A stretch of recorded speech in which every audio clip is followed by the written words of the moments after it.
ಮಧ್ವರ ದೇವಾಸದ ಉದ್ಗೀತ ಸೀರೀಸ್ನ ಹೊಸ ಸಂಚಿಕೆಗೆ ಎಲ್ರಿಗೂ ಸ್ವಾಗತ. ಇವತ್ತಿನ ಹೊಸ ಸಂಚಿಕೆಯ ಹೊಸ ನ್ಯೂನೆಸ್ ಏನು ಅಂತಂದ್ರೆ, ಕೆಲವೊಂದು ಇವೆಂಟ್ಗೆ ಬರೋ ಗೆಸ್ಟ್ಗಳಿಂದ ಇವೆಂಟ್ ಹೈಲೈಟ್ ಆಗುತ್ತೆ. ಸೊ ಅದೇ ರೀತಿ ನಮ್ ಜೊತೆ ಒಬ್ರು ಡೈನಮಿಕ್ ಪರ್ಸನಾಲಿಟಿ ಇದ್ದಾರೆ. ಸೊ ಅವರಿಂದ ಆದಷ್ಟು ನಾವು ಧರ್ಮಾಚರಣೆ ಅಥವಾ ಆಸ್ತಿಕ ಸಮಾಜಕ್ಕೆ ನಾವು ಹೇಗ್ ಒಳಗ್ ಹೋಗ್ಬೇಕು ಅನ್ನುವಂತಹ ಡೀಪ್ ಕಾನ್ವರ್ಸೇಷನ್ ಈ ಉದ್ಗೀತ ಸೀರೀಸ್ ಈ ಪಾಡ್ಕಾಸ್ಟ್ ಅಲ್ಲಿ ಮಾಡ್ಬೇಕು ಅಂತ ಅನ್ಕೊಂಡಿದೀವಿ. ಆಚಾರ್ಯ ನಮಸ್ಕಾರ. ಆಚಾರ್ಯ, ಎಲ್ಲರಿಗೂ ಒಂದು ಕುತೂಹಲದ ಪ್ರಶ್ನೆ ಫಸ್ಟ್ ಏನಂತಂದ್ರೆ, ನಿಮ್ಮ ಬಾಲ್ಯದ ಪರಿಚಯ ಆಗ್ಬೇಕು ಅಂತ. ಅಂದ್ರೆ ಧರ್ಮಾಚರಣೆ ಆಸಕ್ತಿ ನಿಮ್ಗೆ ಹೇಗ್ ಶುರು ಆಯ್ತು ಅನ್ನುವಂತಹ ಫಸ್ಟ್ ಪ್ರಶ್ನೆ ನಮ್ಗಿತ್ತು. ನಾನು ಹುಟ್ಟಿದಾಗಿನಿಂದಲೂ ಕೂಡ ಸತ್ಯಪ್ರಮೋದ ತೀರ್ಥ ಶ್ರೀಪಾದಂಗಳವರ ಸನ್ನಿಧಾನದಲ್ಲೇ ಇದ್ದದ್ದು.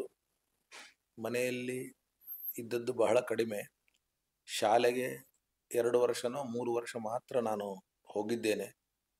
ಅದಾದ ಮೇಲೆ ಹೆಚ್ಚು ಸಮಯ ನಾನು ಸತ್ಯಪ್ರಮೋದ ತೀರ್ಥರ ಸಂಚಾರದಲ್ಲಿ ಇರ್ತಾ ಇದ್ದೆ. ಆಗ ನನಗೆ ಅನೇಕ ನಾನಾ ತರಹದ, ಅಂದರೆ ಚಿಕ್ಕವರು ದೊಡ್ಡವರು, ಲೌಕಿಕರು, ವಿದ್ವಾಂಸರು ಎಲ್ಲರ ಸಂಪರ್ಕ ಆಗ್ತಾ ಇತ್ತು. ಅವರ ಜೊತೆಗೆ ಮಾತು, ಮತ್ತು ಜೊತೆಗೆ ಬೆಳಗಿನಿಂದ ಸಾಯಂಕಾಲದ ಜೊತೆಗೆ ಅವರ ವ್ಯವಹಾರವನ್ನು ನೋಡಿ ನಾನು ಈ ತರಹದ ಸಾರ್ವಜನಿಕವಾದಂತಹ ಒಂದು ಕೆಲಸದಲ್ಲಿ ನನ್ನನ್ನು ಪೂರ್ಣವಾಗಿ ನಾನು ತೊಡಗಿಸಿಕೊಂಡಿದ್ದೇನೆ. ಬಹುಶಃ ಮನೆಯಲ್ಲಿದ್ದರೆ ನನಗೆ ಈ ತರಹದ ಒಂದು ಸ್ವಭಾವ ಬರ್ತಾ ಇತ್ತೋ ಇಲ್ಲೋ ಗೊತ್ತಿಲ್ಲ. ಆದರೆ ನಮ್ಮ ತಂದೆ ತಾಯಿಗಳು ನಾನು ಹುಟ್ಟಿದ ಕ್ಷಣಕ್ಕೆ ಒಂದು 2 ವರ್ಷಕ್ಕೆ ನನ್ನನ್ನು ಸ್ವಾಮಿಗಳ ಬಳಿಯಲ್ಲಿ ಬಿಟ್ಟರು. ನಮ್ಮ ಅಜ್ಜಿ, ತಾಯಿಯೇ ತಾಯಿ ಇದ್ದರು. ಅವರ ಜೊತೆಗೇ ನಾನು ಹೆಚ್ಚು ಕಾಲ ಕಳೆದದ್ದು. ಅದು ನನಗೆ ವಿಶೇಷವಾದಂತಹ ಒಂದು ಸುವರ್ಣ ಸಮಯ ಅಂತ ನಾನು ಅಂದ್ಕೊಳ್ತೇನೆ. ನನ್ನ ಎಲ್ಲ ಟರ್ನಿಂಗಿಗೆ ಅಥವಾ ನನ್ನ ಸಾಧನೆಗೆ ಅದೊಂದು ಸುವರ್ಣ ಸಮಯ ಅಂತ ಅಂದ್ಕೊಳ್ತೇನೆ. ಇವಾಗ ನೀವು ನಿಮ್ ಗುರುಗಳ ಬಗ್ಗೆ ಮಾತಾಡ್ತಿರ್ಬೇಕಾರೆ, ಸತ್ಯಪ್ರಮೋದ ತೀರ್ಥರ ಬಗ್ಗೆ, ಅವರ ಪಾಠದ ಶೈಲಿ ಅಥವಾ ಒಬ್ರು ಗುರುವಾಗಿ ಇವಾಗ ಎಲ್ರು ವಿದ್ಯಾಪೀಠದಲ್ಲಿ ನಿಮ್ ನೋಡ್ತಿರ್ಬೇಕಾರೆ, ನೀವು ಅವ್ರ ಗುರುಗಳನ್ನ ನೋಡ್ತಾ ಇದ್ರು. ಅವ್ರ ಪಾಠದ ಶೈಲಿ ಅಥವಾ ಅವ್ರ ಜೀವನ ಶೈಲಿ ನಿಮ್ಮ ಮೇಲೆ ಹೇಗೆ ಇಂಪ್ಯಾಕ್ಟ್ ಆಯ್ತು?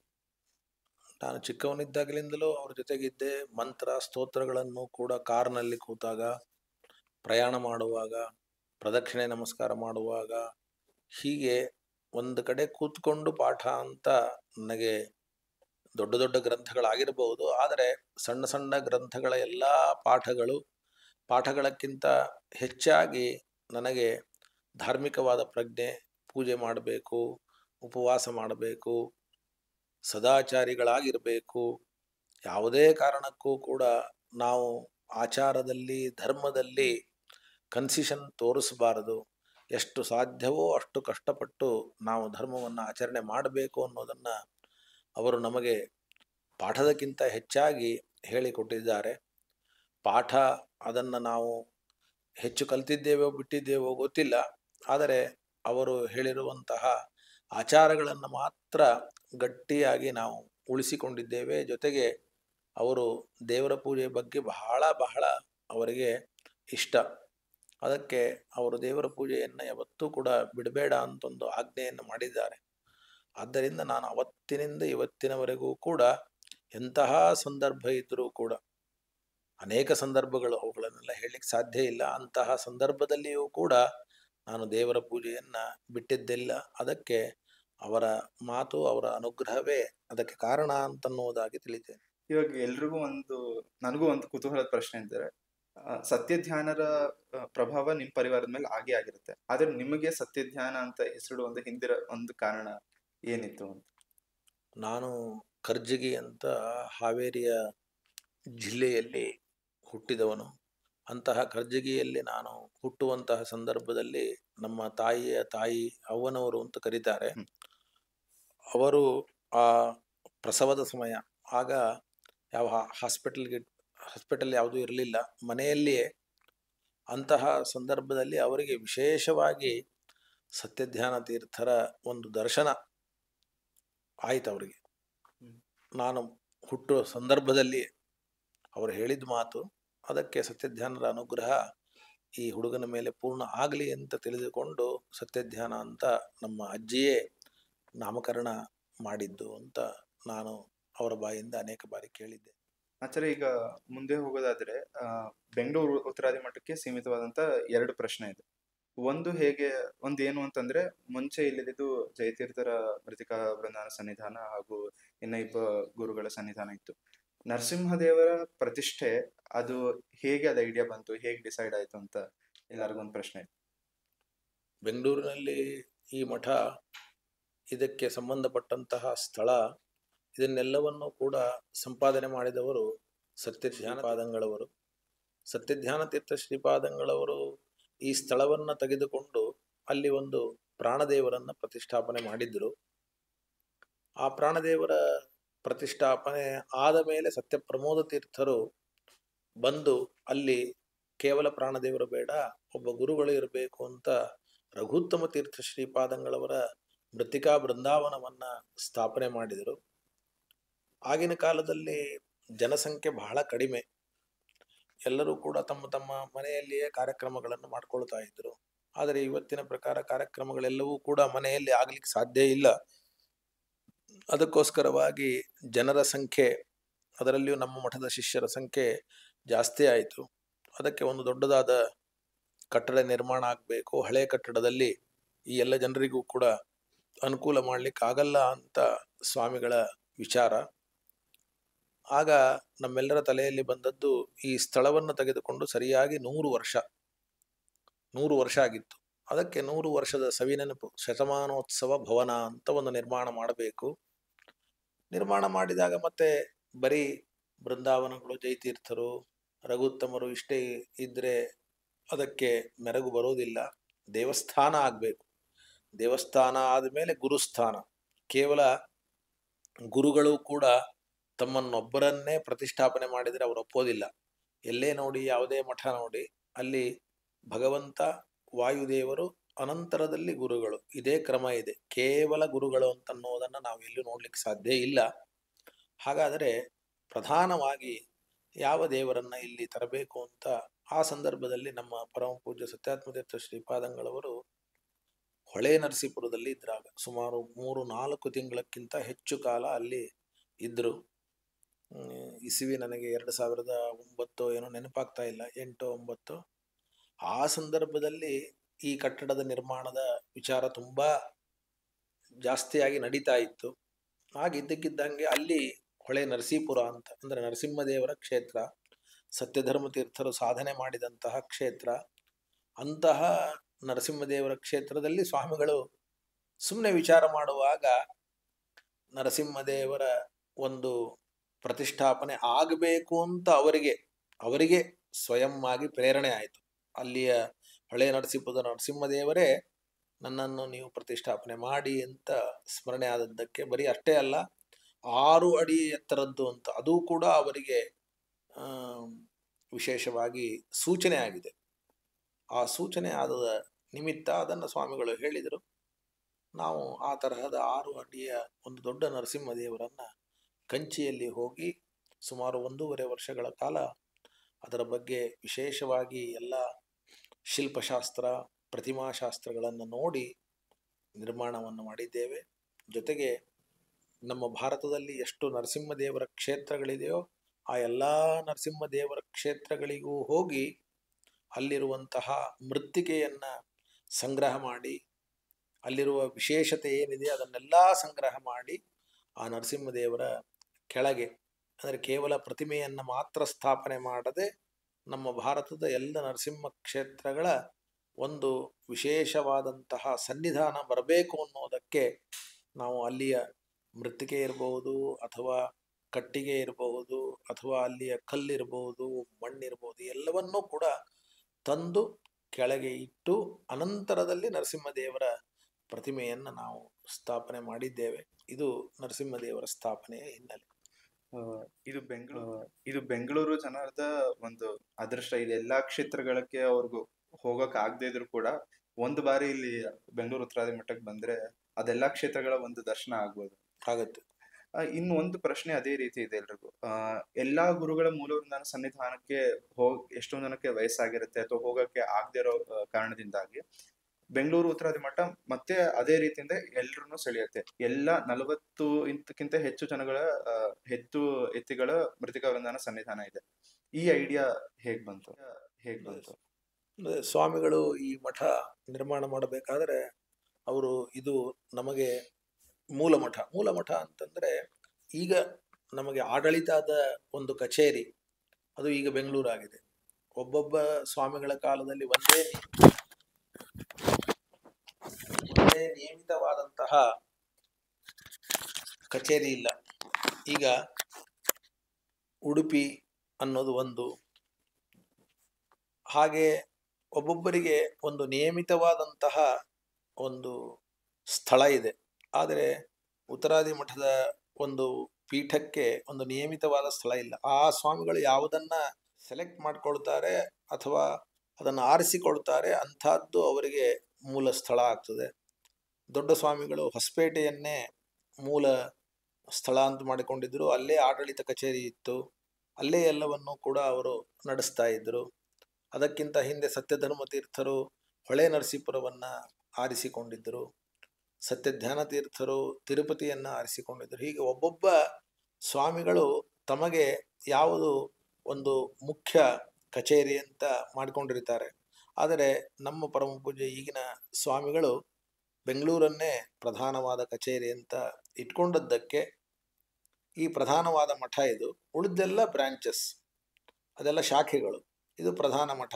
ಅದಕ್ಕೆ ಈ ಪ್ರಧಾನ ಮಠದಲ್ಲಿ ಒಂದೇನಾದರೂ ಕೂಡ ವಿಶೇಷತೆ ಇರಬೇಕು, ಎಲ್ಲ ಗುರುಗಳ ಸನ್ನಿಧಾನ ಇರಬೇಕು ಅಂತ ಯೋಚನೆ ಮಾಡಿ ಆ ಪ್ರಧಾನವಾದ ಮಠದಲ್ಲಿ ಎಲ್ಲ ಗುರುಗಳನ್ನು ಕೂಡ ತಂದು ಕೂಡಿಸಿ ತಾವೇ ಎಲ್ಲ ಬೃಂದಾವನಗಳಿಗೆ ಸ್ವಾಮಿಗಳು ಹೋಗಿ ತಾವೇ ಸ್ವಯಂ ಆ ಪ್ರಾರ್ಥನೆಯನ್ನು ಮಾಡಿ, ಬೃಂದಾವನದಲ್ಲಿ ಪ್ರಾರ್ಥನೆಯನ್ನು ಮಾಡಿ ತಾವು ಬಂದು ನಮ್ಮ ಬೆಂಗಳೂರಿನಲ್ಲಿ ಸನ್ನಿಹಿತರಾಗಬೇಕು ಅಂತ ಪ್ರಾರ್ಥನೆ ಮಾಡಿ ಮೃತ್ತಿಕೆಯನ್ನು ತಂದದ್ದು. ಈಗ ಅದೇ ರೀತಿ ಎಲ್ರೂ ಇಲ್ಲಿ ಮಠಕ್ಕೆ ಬಂದಾಗ ನಾವು ಪ್ರಶ್ನೆ ಕೇಳ್ತಾ ಇದ್ವಿ, ಯಾವ ರೀತಿ ನಿಮ್ಗೆ ಉತ್ಸಾಹ ಬರುತ್ತೆ ಈ ಮಠಕ್ಕೆ ಬರ್ಲಿಕ್ಕೆ ಅಂತ.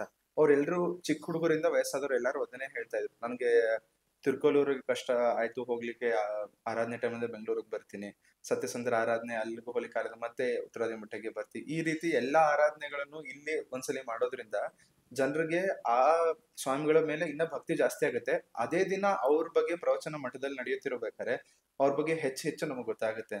ಅದೊಂದಿದೆ.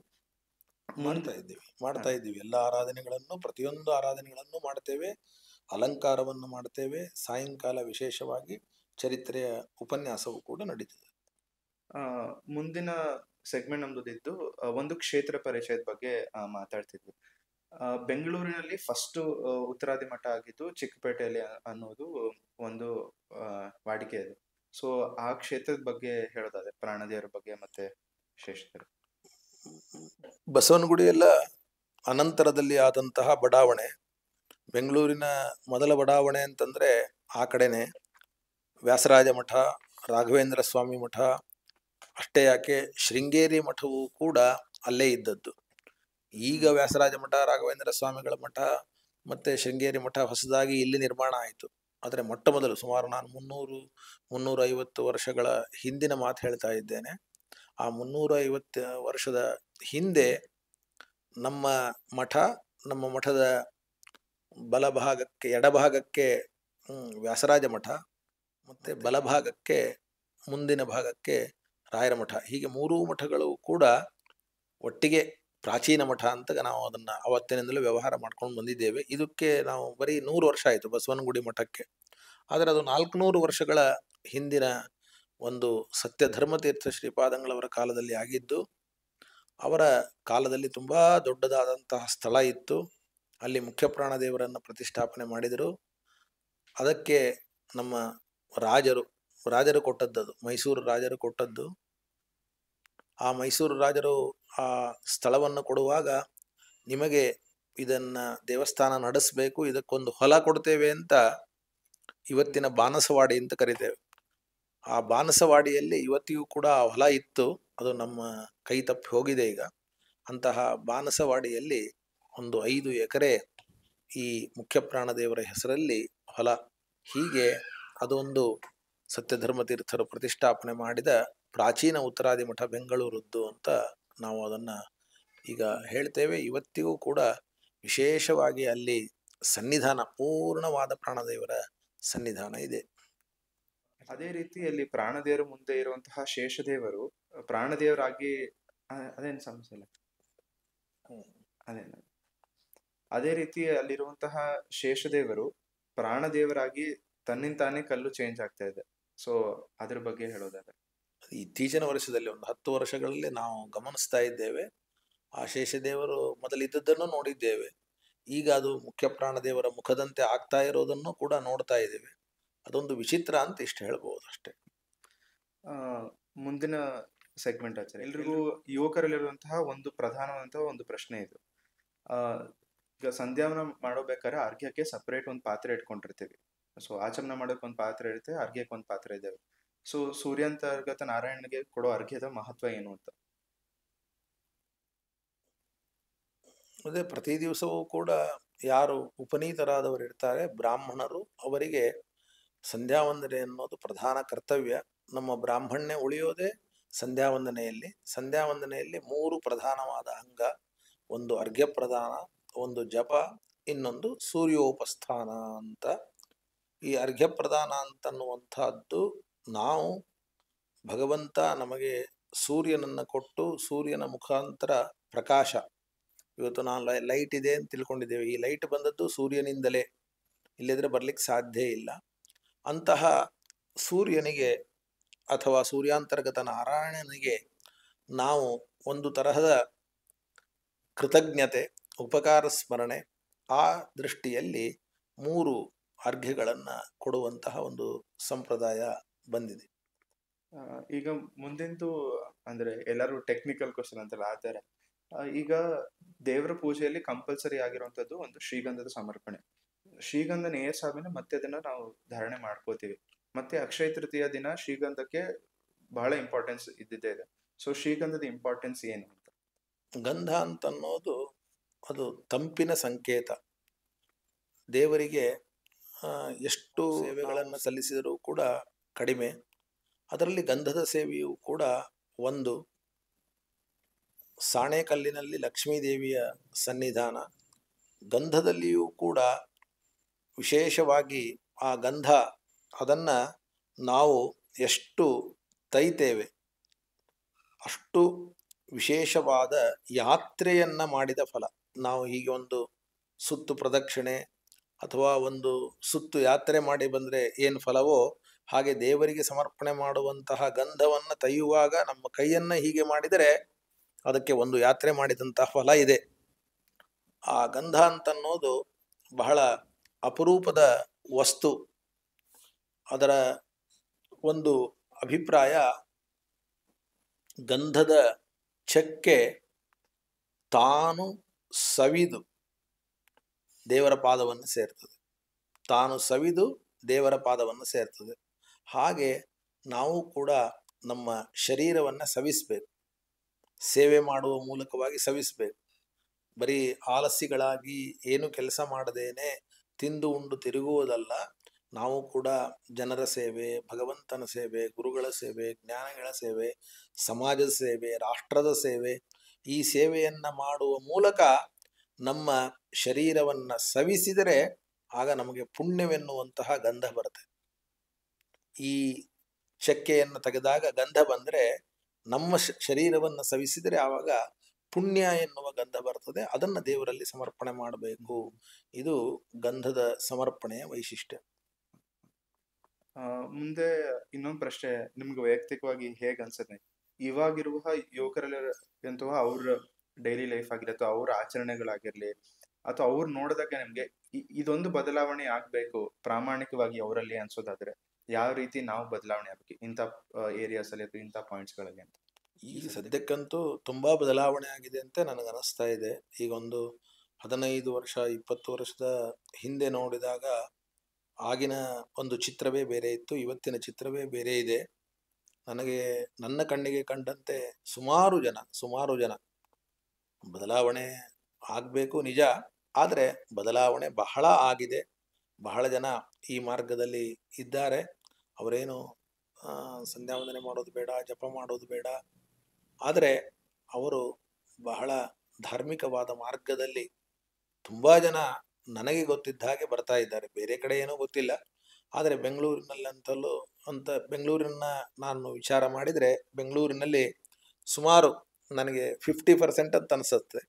ಇಲ್ಲಿರ್ತಕ್ಕಂಥ 50% ಜನ, ಅದು ನಮ್ಮ ಮಾಧ್ವ ಯುವಕ ಯುವತಿಯರಿರ್ಬೋದು, ಬ್ರಾಹ್ಮಣ ಯುವಕ ಯುವತಿಯರಿರ್ಬೋದು, ಎಲ್ಲರೂ ಕೂಡ ಅವರು ಧರ್ಮ ಮಾರ್ಗಕ್ಕೆ ಹೆಚ್ಚು ಬರ್ತಾ ಇದ್ದಾರೆ. ಬರದೇ ಇದ್ದವರು ಬೇಕಾದಷ್ಟು ಜನ ಇದ್ದಾರೆ. ಆ ತರಹದ ಉದಾಹರಣೆಗಳುಂಟು. ಅದರ ಬಗ್ಗೆ ನಾವು ತಲೆ ಕೆಡಿಸಿಕೊಳ್ಳೋದು ಬೇಡ. ಆದರೆ ಈ 10-15 ವರ್ಷಗಳಲ್ಲಿ ತುಂಬಾ ಬದಲಾವಣೆ ಧಾರ್ಮಿಕ ಮಾರ್ಗದಲ್ಲಿ ಯುವಕ ಯುವತಿಯರಿಗೆ ಆಗಿದೆ ಅಂತ ಅನ್ನೋದನ್ನ ನಾವು ನಿಶ್ಚಯವಾಗಿ ಹೇಳ್ಬೋದು.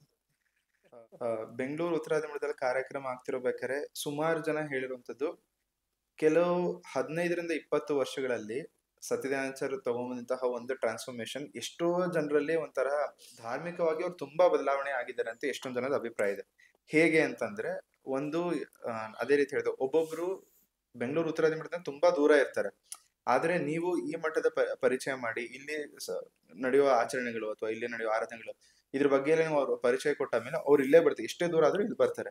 ಸೊ ಅವ್ರನ್ನ ಆಕರ್ಷಣೆ ಮಾಡಿದ್ ನೀವು ಹೇಗೆ, ಮತ್ತೆ ಧರ್ಮ ಮಾರ್ಗಕ್ಕೆ ಹೇಗ್ ಸೆಳೆದ್ರಿ? 15-20 ವರ್ಷದಲ್ಲಿ ಸುಮಾರು ಜನ, ಎಸ್ಪೆಷಲಿ IT ಸೆಕ್ಟರ್ ಅಂತಾನೆ ಒಂದು ಕನ್ಸಿಡರ್ ಮಾಡಿದ್ರು, ಅವ್ರೆಲ್ಲ ಹೇಗ್ ಸೆಳೆದ್ರಿ ಈ ಕಡೆ? ನಮ್ಗೆ ಅದನ್ನೇ ಮಾಡುವ ಬಹಳ ಉದ್ದೇಶ ಇರಲಿಲ್ಲ. ಆದರೆ ಸಾಮಾನ್ಯವಾಗಿ ಎಲ್ಲರೂ ಕೂಡ ಹೆಚ್ಚು ವಯಸ್ಸಾದವರು ಬರ್ತಾ ಇದ್ರು. ವಯಸ್ಸಾದವರು ಇವತ್ತಲ್ಲ ನಾಳೆ ನಮಗೆ ಅವರಿಂದ ಹೆಚ್ಚು ಸೇವೆಯನ್ನು ತೆಗೆದುಕೊಳ್ಳಿಕ್ಕೆ ಆಗೋದಿಲ್ಲ. ಆದ್ದರಿಂದ ಯುವಕರು ಬರಬೇಕು ಅನ್ನೋ ಒಂದು ಉದ್ದೇಶ ಇತ್ತು.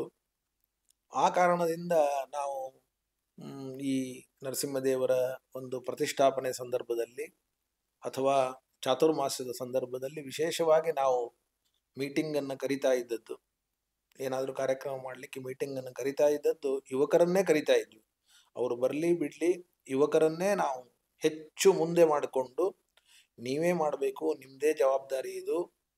ಯಾಕೆಂದರೆ ನಿಮ್ಮ ತಂದೆ, ನಿಮ್ಮ ತಾತ ಇವರೆಲ್ಲರೂ ಕೂಡ ವಿಶೇಷವಾಗಿ ಧಾರ್ಮಿಕವಾದ ಮಾರ್ಗದಲ್ಲಿದ್ದವರು. ಅವರು ಎಷ್ಟು ಧಾರ್ಮಿಕವಾದ ಮಾರ್ಗದಲ್ಲಿದ್ದರೋ ಅಷ್ಟು ನಮಗೆ ಇರಲಿಕ್ಕೆ ಸಾಧ್ಯ ಇಲ್ಲ. ನಮ್ಮ ತಂದೆ ಎಷ್ಟಿದ್ದಾರೆ ಅಷ್ಟು ನಾನೇ ಇಲ್ಲ. ಅದಕ್ಕೆ ನೀವು ಪೂರ್ಣವಾಗಿ ವಿರುದ್ಧವಾಗಿ ಇರಬಾರದು. ನೀವು ಇದರಲ್ಲಿ ನಿಮ್ಮನ್ನು ತೊಡಗಿಸ್ಕೊಳ್ಬೇಕು. ಇದರಿಂದ ನಿಮಗೆ ಮನಸ್ಸಿಗೆ ಶಾಂತಿಯೂ ಕೂಡ ಸಿಗ್ತದೆ. ಯಾವುದೋ ಕ್ಲಬ್ಬು ಅಥವಾ ಮತ್ತೊಂದು ಬೇಕಾದಷ್ಟು ನಿಮಗೆ ಸಮಯವನ್ನು ಕಳೆಯೋದಕ್ಕೆ ಇದೆ. ಆದರೆ ಅದೆಲ್ಲದಕ್ಕಿಂತಲೂ ಕೂಡ ಹೆಚ್ಚಾಗಿ ನಿಮಗೆ ಇಲ್ಲಿ ಒಂದು ವಿಶೇಷವಾದ ಆನಂದ ಸಿಗ್ತದೆ. ಅದಕ್ಕೆ ನೀವು ಇಲ್ಲಿ ವಿಶೇಷವಾಗಿ ಸೇವೆಯನ್ನು ಮಾಡಿ, ಗುರುಗಳ ಸೇವೆಯನ್ನು ಮಾಡಿ, ದೇವರ ಸೇವೆಯನ್ನು ಮಾಡಿ, ಆಮೇಲೆ ನೀವು ಬೇಡ ಅಂತ ಅನಿಸಿದರೆ ನೀವು ನಿಮಗೆ ಯಾವುದು ಇಷ್ಟವೋ ಆ ಸ್ಥಳಕ್ಕೆ ನೀವು ಹೋಗ್ಬೋದು ಅಂತ ಅನೇಕ ಬಾರಿ ನಾವು ಚಾತುರ್ಮಾಸ್ಯದಲ್ಲಂತೂ ಕೇವಲ ಯುವಕರನ್ನೇ ಕರೆದದ್ದು, ದೊಡ್ಡವರನ್ನು ಕರೆದೇ ಇಲ್ಲ. ದೊಡ್ಡವರಿಗೆ ಇದ್ರ ಬಗ್ಗೆ ಸ್ವಲ್ಪ ಅಸಮಾಧಾನ ಇತ್ತು. ದೊಡ್ಡವರಿಗೆ ಅಂತ ಒಂದು ಬೇರೆ ಮೀಟಿಂಗ್ ಮಾಡಿದ್ವಿ. ಆದರೆ ಆ ಯುವಕರನ್ನು ಆಗಿಂದಲೇ ನೀವು ನಮಗೆ ಏನನ್ನೂ ಕೊಡೋದು ಬೇಡ, ಹಣವನ್ನು ಕೊಡೋದು ಬೇಡ, ಯಾವುದನ್ನೂ ಕೊಡೋದು ಬೇಡ, ನೀವು ಸನ್ಮಾರ್ಗದಲ್ಲಿದ್ದರೆ ಸಾಕು, ನೀವೇ ನಮ್ಮ ಆಸ್ತಿ ಅನ್ನುವುದಾಗಿ ನಾವು ಹೇಳಿದೆವು. ಇದು ಪ್ರಾಮಾಣಿಕವಾಗಿ ನಾವು ನೋಡೋದಾದ್ರೆ 17ನೇ ಚಾತುರ್ಮಾಸ್ಯ ಒಂಥರ ಎಲ್ರಿಗೂ ಒಂತಹ ಟ್ರಾನ್ಸ್ಫಾರ್ಮೇಶನ್. ಒಬ್ಬ ವೈಯಕ್ತಿಕವಾಗಿ ನಾವ್ ಎಲ್ಲಿ ನಿಲ್ತೇವೆ ಅನ್ನೋದಂತಹ ಒಂದು ನಿದರ್ಶನ ತಗೊಳ್ಳಕ್ಕೂ ನಮ್ಮಲ್ಲೇ ಒಂದು ಆ ಚಾತುರ್ಮಾಸ್ಯದಲ್ಲಂತೂ ಆಗಿದೆ. ಅದರ ಜೊತೆಗೆ ಅಧಿಕ ಮಾಸ ಕೂಡ ಬಂದಿತ್ತು. ಸೊ ಸಂಪೂರ್ಣವಾಗಿ ಹೇಗ್ ನಾವ್ ಇರಬೇಕು ಧಾರ್ಮಿಕವಾಗಿ ಅನ್ನೋಂತ ಪರಿಚಯ ಅವಾಗಂತೂ ತುಂಬಾ ಚೆನ್ನಾಗಾಗಿತ್ತು. ಇನ್ನು ಒಂದು ಪ್ರಶ್ನೆ, ಓವರ್ ದ ಇಯರ್ಸ್ ಅಂದ್ರೆ ವರ್ಷದಿಂದ ವರ್ಷಕ್ಕೆ ಕ್ವಾಲಿಟಿ ಆಫ್ ಸ್ಟೂಡೆಂಟ್ಸ್ ಜಯತೀರ್ಥ ವಿದ್ಯಾಪೀಠದಿಂದ ತುಂಬಾ ಜನ ಹೆಚ್ಚು ಏನಂತಾರೆ ಟ್ಯಾಲೆಂಟೆಡ್ ಆಗಿ ಹೊರಗೆ ಬರ್ತಿದ್ದಾರೆ. ಅದು ಸಂಪೂರ್ಣ ಶ್ರೀಮನ್ಯಾಸುಧ ಇರ್ಬೋದಾಗಿರ್ಲಿ ಅಥವಾ ವ್ಯಾಖ್ಯಾನಗಳ ಸಹಿತವಾಗಿ ಪ್ರಶ್ನೆಗೆ ಉತ್ತರ ಕೊಡೋದಾಗಿರ್ಲಿ, ಇದರಿಂದ ತುಂಬಾ ಫೇಮಸ್ ಆಗ್ತಾ ಇದ್ದಾರೆ ವರ್ಷದಿಂದ ವರ್ಷಕ್ಕೆ. ಸೊ ಹುಡುಗರ ಬಗ್ಗೆ ಅದಕ್ಕೆ ಕಾರಣ ಮೊದಲು ಕೇವಲ ಮಂಗಲ ಅಂತ ಇಷ್ಟೇ ಆಗ್ತಾ ಇತ್ತು. ಸ್ವಾಮಿಗಳು ಒಂದು ವಿಷಯ ಕೊಡ್ತಾ ಇದ್ರು, ಅದನ್ನು ಅನುವಾದ ಮಾಡೋದಂತಾಗ್ತಾ ಇತ್ತು. ಆಮೇಲೆ ಪರೀಕ್ಷೆ ಕೊಡಿ, ಬರೀ ಅನುವಾದ ಮಾಡಬೇಡಿ ಅಂತ ಸ್ವಾಮಿಗಳು ಸುಮಾರು ಎರಡನೇ ಮಂಗಳದಲ್ಲಿ ಹೇಳಿದರು. ಆಗ ಕೇವಲ ಬಹಳ ಸ್ವಲ್ಪ ಪ್ರಮಾಣದಲ್ಲಿ ಪರೀಕ್ಷೆ ನಡೀತು. ಆಮೇಲೆ 3ನೇ ಮಂಗಳದಲ್ಲಿ ಇನ್ನೂ ಹೆಚ್ಚು ಮಾಡಬೇಕು ಅಂತ ಹೇಳಿದರು. ಆಗ ಆ ವಿದ್ಯಾರ್ಥಿಗಳಲ್ಲಿಯೇ ಸ್ವಯಂ ನಾವು ಹಿಂದಿನ ತರಗತಿಯವರಿಗಿಂತ ಹೆಚ್ಚು ಪರೀಕ್ಷೆ ಕೊಡಬೇಕು ಅನ್ನೋದು ಅವರಲ್ಲಿಯೇ ಆ ಒಂದು ಉತ್ಸಾಹ ಬಂತು. ಯಾಕೆಂದರೆ ವಿದ್ವಾಂಸರು ಕೇಳುವಂತಹ ಪ್ರಶ್ನೆಗಳು, ಸಭೆಯಲ್ಲಿ ಸಿಗುವಂತಹ ಅವರಿಗೆ ಮರ್ಯಾದೆ ಹಾಗೂ ಸ್ವಾಮಿಗಳ ಒಂದು ವಿಶೇಷವಾದಂತಹ ಆಶೀರ್ವಾದ, ಸ್ವಾಮಿಗಳ ಪ್ರೋತ್ಸಾಹ, ಇವುಗಳೆಲ್ಲವೂ ಕೂಡ ಅವರನ್ನು ಇಷ್ಟು ಎತ್ತರದ ಮಟ್ಟಕ್ಕೆ ಏರಿಸಲಿಕ್ಕೆ ಆಯಿತು. ಹಿಂದಿನವರನ್ನು ನೋಡಿದರೆ ಅದಕ್ಕಿಂತ ಜಾಸ್ತಿ ನಾವಾಗಬೇಕು ಅಂತ, ಅದರ ಮುಂದಿನವರು ಅವರ ಹಿಂದಿನಕ್ಕಿಂತ ಜಾಸ್ತಿ ಆಗಬೇಕು ಅನ್ನೋ ಒಂದು ಮಂಗಲಗಳನ್ನು ಮಾಡಿದಾಗ ಆ ವಿದ್ಯಾರ್ಥಿಗಳೇ ನೋಡಿ ಆ ತರಹದ ಪ್ರಯತ್ನವನ್ನು ವಿಶೇಷವಾಗಿ ಅವರು 1 ವರ್ಷ ಓದಿದರೆ ನಾವು 1.5 ವರ್ಷ ಓದೋಣ, ಅವರು 1 ಅಧ್ಯಾಯ ಕೊಟ್ಟರೆ ನಾವು 2 ಅಧ್ಯಾಯ ಕೊಡೋಣ ಅಂತ ಅವರಲ್ಲಿ ಒಂದು ಸ್ಪರ್ಧೆ ಹಾಗೂ ಸ್ವಾಮಿಗಳ ಒಂದು ವಿಶೇಷವಾದ ಪ್ರೋತ್ಸಾಹ ಅದು ಪ್ರಧಾನವಾದ ಕಾರಣ. ಆಚಾರ್ಯ, ನಮ್ಮ ಚಾನೆಲ್ಗೆ ಮಧ್ವ ಹೃದಯವಾಸ ಅಂತೂ ಹೆಸರಿಟ್ಟಿದ್ವಿ. ದಾಸರು ಕೃಷ್ಣನಿಗೆ ಮಧ್ವ ಹೃದಯವಾಸ ಅಂತ ಹೇಳ್ಬಿಟ್ಟು ಬಣ್ಸಿದ್ದಾರೆ. ಸೊ ಇದರ ಅರ್ಥ ಹೇಳೋದಾದ್ರೆ ಅಂದರೆ ನಾವು ಯಾವುದೇ ಈಗ ಮಧ್ವ ಹೃದಯವಾಸ ಅಂತಂದರೆ ಭಗವಂತ ಅಂತೆ ಅರ್ಥ. ಮಧ್ವರ ಹೃದಯದಲ್ಲಿ ವಾಸ ಮಾಡಿಕೊಂಡು ಇರುವವನು ಅಂತ ಅರ್ಥ. ಮಧ್ವರ ಹೃದಯದಲ್ಲಿ ವಾಸ ಮಾಡಿಕೊಂಡ ಭಗವಂತನನ್ನೇ ನಾವು ಯಾಕೆ ಆರಿಸಿಕೊಳ್ಬೇಕು ಅಂದರೆ, ಮಧ್ವಾಚಾರ್ಯರು ಇವರು ವಾಯುದೇವರು. ವಾಯುದೇವರ ಹೃದಯದಲ್ಲಿ ವಾಸ ಮಾಡಿಕೊಂಡ ಭಗವಂತನನ್ನು ನಮಗೆ ಆರಿಸಿಕೊಂಡ್ರೆ ಆಗ ನಮಗೆ ಯಾರೂ ಕೂಡ ನಮ್ಮನ್ನು ತಡೆಯಲಿಕ್ಕೆ ಸಾಧ್ಯ ಇಲ್ಲ. ಅದಕ್ಕೆ ನಮ್ಮ ಸಂಪ್ರದಾಯದಲ್ಲಿ ಸಮರ್ಪಣೆ ಮಾಡಬೇಕಾದರೆ ನಾವು ಬೇಕಾದಷ್ಟು ದೇವತೆಗಳಿದ್ದಾರೆ.